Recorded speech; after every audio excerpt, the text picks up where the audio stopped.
Hi everyone, this is Neil with Rock Our World, and this is the final addition to a series here where I was headed towards who is the harlot woman named Babylon. And for the most part, I'm going to go through Revelation 17 and 18 and just point out key phrases, and I'm going to encourage all of you to draw your own conclusions and your own opinions. I will offer mine for sure. But as I've said many times, this is a journey we're all on, and we're challenged to come into understanding of what God is teaching us. So where I'm going to start is actually in Zechariah 8 and 12 and 13. And Zechariah is one of the most unusual books. It contains a collection of subject matters. There's a whole bunch of different things it's talking about, and it brings it all together, and they're all key. They're key components to understanding all of prophecy. Now, as I've said, the Christian world wants to start in the book of Revelation and explain everything from that viewpoint, but that is starting at the end of the story and trying to figure out everything without the beginning or the middle. Can't be done. So Revelation is the last step. The first step would be to begin to understand what the prophets are talking about. For the most part, there is prophecy in all of Scripture about the end days, but the prophets themselves contain the most information, and Zechariah is peculiar in that it has keys, a collection of keys. Now, I don't understand it all. I don't even, there's still certain things I just draw a blank. I read them over and over and over, and I draw a blank. But anyway, there's this one in talking about the great harlot and Babylon. I believe that this Zechariah 8, 12, and 13 is key. And I'm not going to say I know everything that's being talked about here in Zechariah 8, but I'm going to read you this part.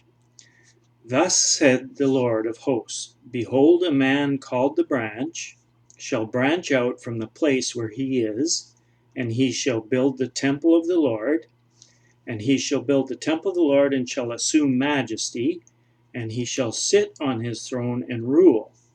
And there shall be a priest, and indication from how it's written, the priest is seated at his right side, and there will be harmonious understanding shall prevail between them, between the two, the king and the priest. The reason I'm pointing this out is the civil duties and religious, if we want to call it that, religion and civil government are to be divided. Now, if we go back in the history of Israel, we started with God was the king, right? And then the people clamored to have a king like all the other nations. And the Lord provided them with a king, and he turned out to be not so good. But then he picked a king who was good, David. And so then people are led to believe, well, there was never supposed to be a king. Well, that's like saying that God's plan didn't work out, so he had to come up with another plan that might work out better. God doesn't do stuff like that. He planned everything exactly from the foundation of the world. So there was always supposed to be a king, and what God did is gave the people an example of a very poor king in Saul, and then he gave an example of a good king. And Again, lots of people, they want to right away say, well, David was this awful sinner. Well, that would be all of us. It's important that we all recognize we're sinners and then do something about it. And that's what David did. He repented in earnest when he was confronted with his sins. He acknowledged them and he did something about it. He repented. That's what we're supposed to do. Anyway, the point is that this, what I just read you in Zechariah, is it's a prophetic look at the 1,000 years. That someone will come, God will appoint someone called the branch, and he will build a temple, and this is a physical temple, and there will be a priest at his side, and the two have separate responsibilities, but they are in perfect harmony with each other. There is harmony between them. So the priest the priest and all the temple workers under him have their responsibilities, and he makes sure all of that is done. And then the king, and we're given some indication of what the kings are supposed to do and not supposed to do. The king is to have a copy of the Torah and read it constantly. And the reason for that is to make everything work properly in every aspect. You have to know what the Torah says and then do what the Torah says. And remember, we have a God who never changes. So the religions of this world, including Christianity and Judaism, do not teach these things. They teach a different message that muddies the water. And that's what the Lord said in Ezekiel 34. He's going to remove those people who muddy the waters with false doctrines and who eat the sheep. That means they abuse. They're supposed to be shepherds looking after the sheep, but instead they abuse them by stealing from them or eating them, using them for their economic gain. So we have the example of what is supposed to be and the example of what is. Good example, bad example. And back to Zechariah 8, 12 and 13, we're talking about how this is going to work during the 1,000 years. Remember, the 1,000 years is the temporary part of the kingdom, and then after that 1,000 years is when we see a spiritual temple. So Christianity, by and large, wants to skip that step. They want to just jump to the spiritual right away and say, well, there's no physical temple, there's no priesthood, there's no sacrifices, there's none of this stuff. But they would have to be ignoring a huge component of what's revealed to us in Scripture. So, with that being said, okay, we're supposed to have a division between economy and religion. We'll put it that way. The priests look after the religious responsibilities, or the head priest. Remember, there's one person here in Zechariah who's responsible for the temple and everything that goes on in the religious world, we'll call it. And then we have the king who takes care of all the civil matters. And both are guided by the Torah. And there's perfect harmony between the two. So, what I'm going to propose is when we go to the harlot woman named Babylon, that's the title I've picked for this, episode 285, we see an entity that wants to control both of them. It doesn't want to separate them. It wants to be in control of everything. Okay, so what I'm going to do is point out some keys here. Go through 17 and 18. And I'm going to, for the most part, let you draw conclusions. I'll offer my opinion. And remember this, that it's important that all of us develop our own opinions, that we read, study, pray, we do all the things God prescribes, and then we come up with our opinion. We can use everything else as a basis. We can listen to other people or their teachings and this and that and everything, but it's extremely important that we're using Scripture as a starting point, not some famous teacher of today or days gone by. Okay, I'll get going here. Revelation 17:1. The great harlot sits on many waters. And then it tells us later on what the many waters are. The kings of the nations practice illicit sex with her, and they are aware that they're doing that. All people are intoxicated with the wine of harlotry. Okay, I'm going to propose that this is talking about being involved in economy in an underhanded way. I guess it boils down to thievery, to steal, to get rich using improper methods, immoral methods. Okay, 17:3, talking about controlling the last beast, the beast with 10 horns. So this harlot woman controls this last beast. And remember, okay, the 10 kings the 10 horns are referring to 10 kings. So again, the king is supposed to be looking after civil matters. This religious entity, the harlot woman, is not supposed to be controlling him, the king. They're supposed to be, as it said in Zechariah, they're supposed to sit and work in perfect harmony. How did it put it? That, and harmonious understanding shall prevail between them, between the king and the head priest.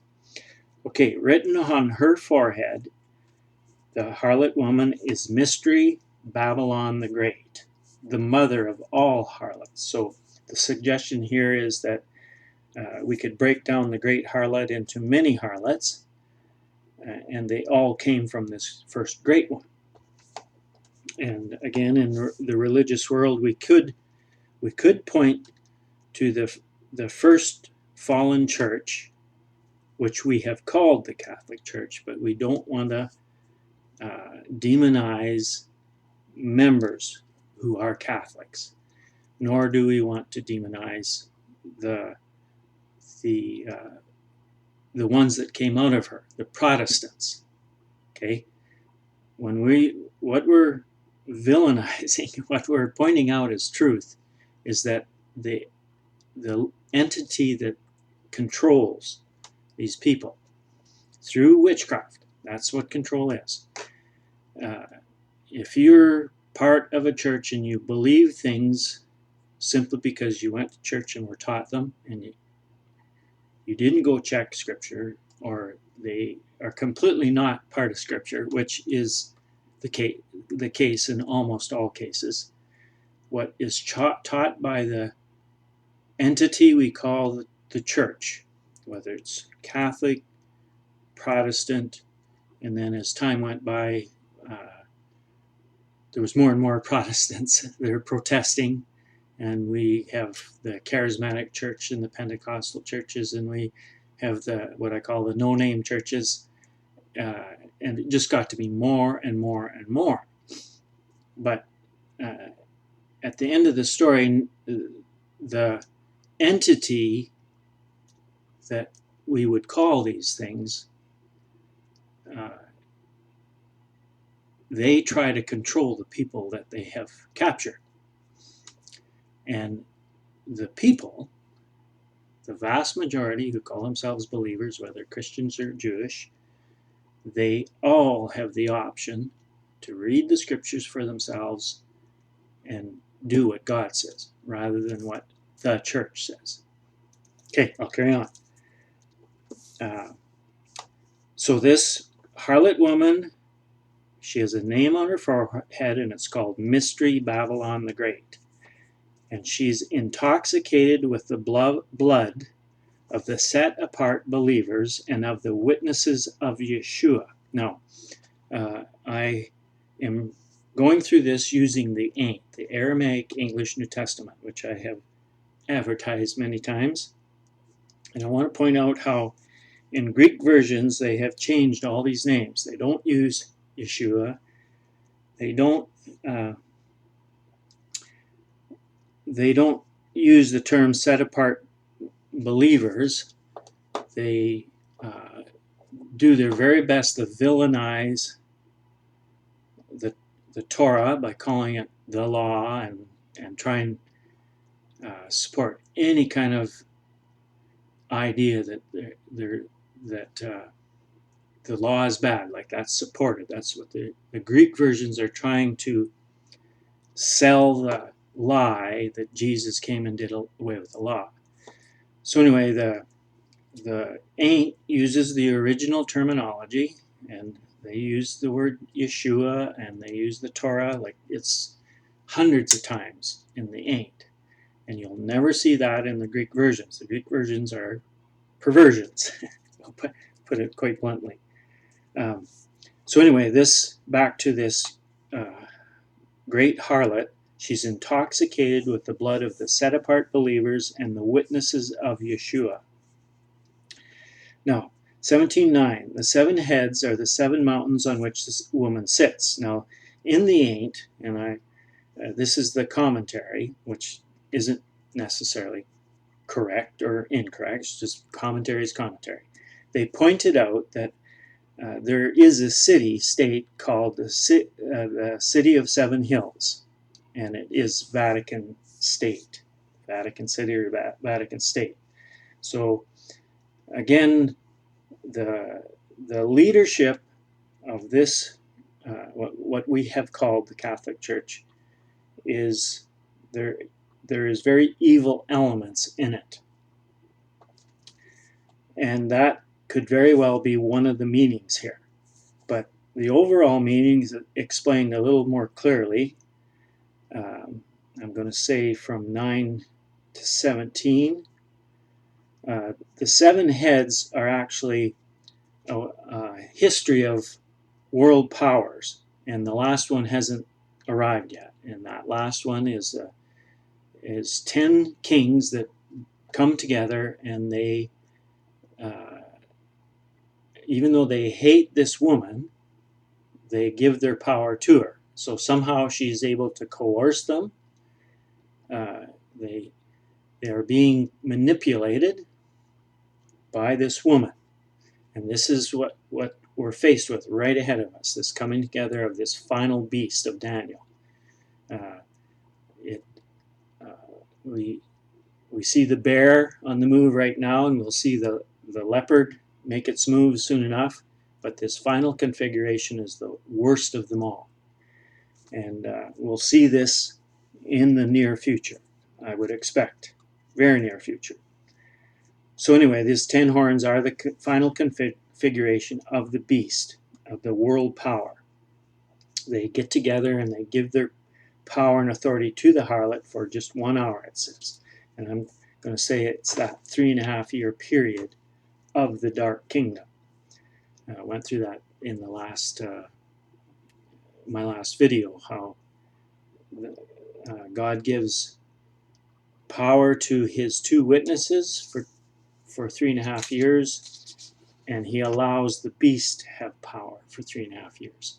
And I propose that there's an overlap of 2 years in that, because according to my math, we are very close to having 5 years left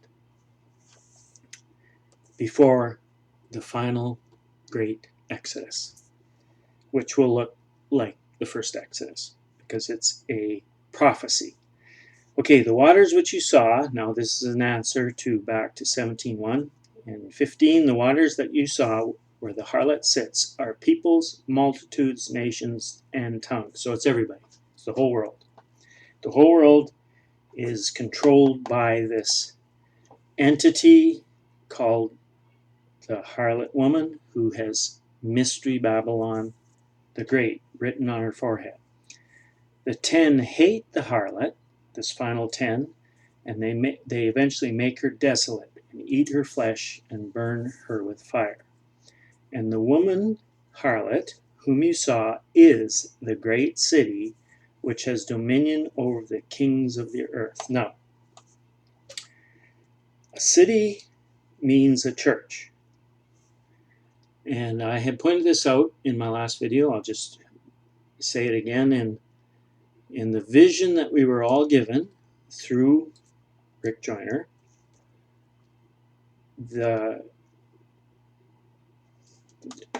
Rick passed along this vision of what the established church is. It's a prison, and the leaders in the churches are the guards, and the guards are very blind, and the prison has very poor. It can be easily broken up. All we have to do is take the blinders away from our eyes to escape the prison. And in that vision, what was called the Christian church was called Christian City. And it's all this fluff out front that tries to keep us in prison. There's all kinds of ways Satan can keep us confused, keep us deceived. He's the great deceiver. So then I will add that in the Jewish world, it would be called Jewish City. And once you examine all the doctrines of Christians and Jews, it is, let's say, 95% tradition, ideas of men, and then there's a little bit of truth mixed in with it. And God does hate the mixture of truth and error. Now, back to the city meaning a church, the name of the city of God is actually Zion. And Jerusalem is to become Zion. Once it's cleansed through judgment, which it is going through right now, Jerusalem and the city of Jerusalem are going through judgment. And back to Zechariah, we're going to see a temple built, and we're going to see that temple defiled and then cleansed. And that same temple, this is me speaking, will be the same temple that exists through the 1,000 years. And as it says, I think it's Micah, it says the temple will be the most important place on earth during the 1,000 years. Okay, now let's go to 18, Revelation 18. Babylon is fallen. So 1 to 3 describes an economic entity. And as I said, the economy and civil responsibilities are supposed to be divided from what we'd call the religious responsibilities. But Satan, in the form of this harlot woman who is called Babylon, wants to control both. It's all mixed. It's all pushed together into one thing. Satan wants to control everything. Come out of her, my people. Do not partake of her sins. Come out of Babylon. Come out of this harlot woman. And then in verse 10, it says, 18:10, Babylon, that powerful city. And in 1 hour, I'm going to say the world economy collapses. And we're very, very close to that point. We've been destroying our world economy for 2 years now by removing the ability of people to work, and just in lieu of that, printing money. That just doesn't work. You can't. Money has no value if there's no goods and services backing it. So our economy is very, very critical, and now we have a major war started, and the whole world is reacting, a knee-jerk reaction, and we're going to see all the supply chains just come grinding to a halt. We have the perfect storm for the black horse, is the way I would put it. The black horse of lack, the lack of basic needs to live, food, and the goods that you need to stay alive. So anyway, going on in 18, in verse 13 has a list of the products traded and sold, but the last one take note of is the bodies and souls of men, and that's what Satan is most interested in. He's most interested in capturing the bodies and souls of men. And verse 16, all things were, everyone was made rich. Everything that made everybody rich is gone. The world economy has collapsed. And then in verse 19, again, this thing is called the great city. And in 21, Babylon, the great city. And then 24, in her was found the blood of the prophets and the set apart believers and all those who have been slain on the earth. So the objective of Satan in all that he has ever done is to capture and destroy human beings, all human beings. They represent his enemy. What he had once with the Lord, as he has lost for all of eternity, and God is offering humans to be actual sons of God, sons and daughters of God. And Satan hates everything about God and about God's people, those who follow him. So Satan has worked very hard for these 6,000 years to capture anyone and everyone. And he has used this religious economic entity called the Harlot woman with Babylon, Mystery Babylon written on her forehead. Now I want to take you to 19, 1 to 9. There's great rejoicing because we have the end of the harlot, Babylon, and the announcement of the marriage of the Lamb and the bride. And these two are put right side by side. The rejoicing at the end of the harlot, Babylon, and the announcement of the marriage of the Lamb and his bride. One was the imposter. The harlot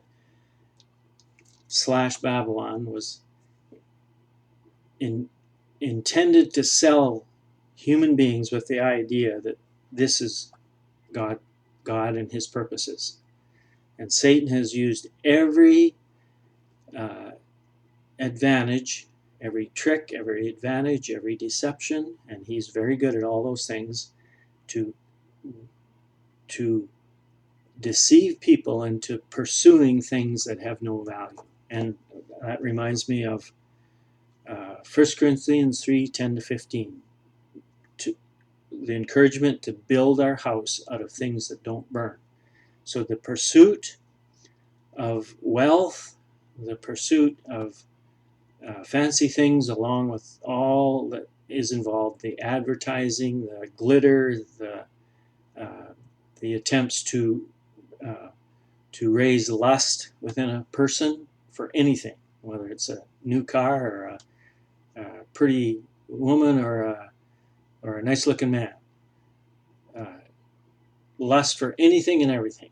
So Satan has used every advantage that he could, and he's very intelligent, to deceive us and get us on the wrong track. And as I've pointed out in these past 6 years, what God is creating in the wilderness is a set apart group of people called the remnant, who have taken the steps that God prescribes. That is, read the scriptures, do your time in fasting and meditation and study, learning to hear God's voice in worship, all the tools that God provides us with. And this mostly has to be done aside from the established church. The established church will encourage you to do a few of those things, but the one thing it's missing most is to read all of Scripture and then believe it and then do it. So what I'm going to here in Revelation 19:9, blessed are those who are called to the supper of the marriage feast of the Lamb. Who's there at this marriage feast? The Lamb, the bride, the attendants, and the guests of the wedding. And they are a tiny portion of all humans who have ever lived and died. And again, that doesn't mean everyone else loses out. There are many rewards in the kingdom, depending on how far you got along this journey and the age, the part of history that you lived in. But right now, we have a very, very critical situation in this world, and we have very, very, very little time to make some final decisions. There is a distinct possibility that the current war will go nuclear. There's that very distinct possibility, and that it'll, just like it describes the red horse, it'll be something that won't turn around. It'll take over the whole earth. So, are we prepared for all these things? Do we have our spiritual house in order? Do we recognize that Babylon is a facade? It is something that's been presented to us to take us off track, and that all the economies of this world is based on stealing and immoral things. And when it says the kings have practiced illicit sex with this entity, this economic entity called Babylon, they are participating in the whole problem. They are aware that it's wrong, it's immoral to take part in all these things, and it includes everything, our economic base with debt, borrowing, what the banks are allowed to do, and stealing from the people. Everything in our world does not follow God's prescription of how things are to run economically. In God's economy, there is no interest charged.